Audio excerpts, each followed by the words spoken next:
நம்மளோட மல்டிமீட்டரில் ரீசெண்டாக ஆன் பண்ணிகிட்டு இருக்கும்போது கொஞ்ச நேரத்துலேயே இப்படி பிளிங்க் ஆகிட்டே இருந்துச்சு பேட்டரியில். இதோட ரீசன் வந்து பேட்ரி தான் போயிருக்கு. ஸோ இது தெரியாமல் நீங்கள் தூர போட்டுறாதீங்க.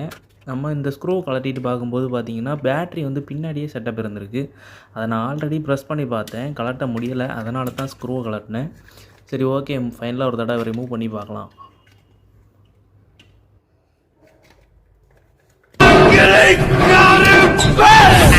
ரொம்பவுமே கஷ்டமாக இருந்துச்சு இதுக்கு ரிமூவ் பண்ணுறது. அதனால தான் நம்ம இந்த வேலையை பண்ண வேண்டியதாக போயிடுச்சு. 2 பேட்ரி போட்டிருக்காங்க. இந்த 2 பேட்ரி இருக்கிறதுனால நம்ம அதை தான் மாற்றணும். இந்த ஸ்பீக்கர் பார்த்தீங்கன்னா நீங்கள் லைன் செக் பண்ணுறதுக்கு அந்த பஸர் சவுண்டு இது மூலமாக தான் நம்மளுக்கு வரும். ஸோ ஃபைனலாக அசெம்பிள் பண்ணிடலாம்.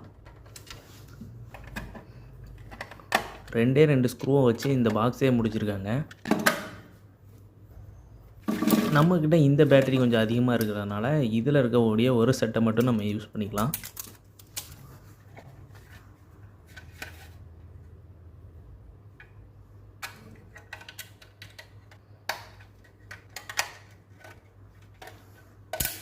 இப்போ நம்மளுக்கு எந்த ஒரு ப்ராப்ளமே இல்லை, நல்லபடியாக ஒர்க் ஆகுது.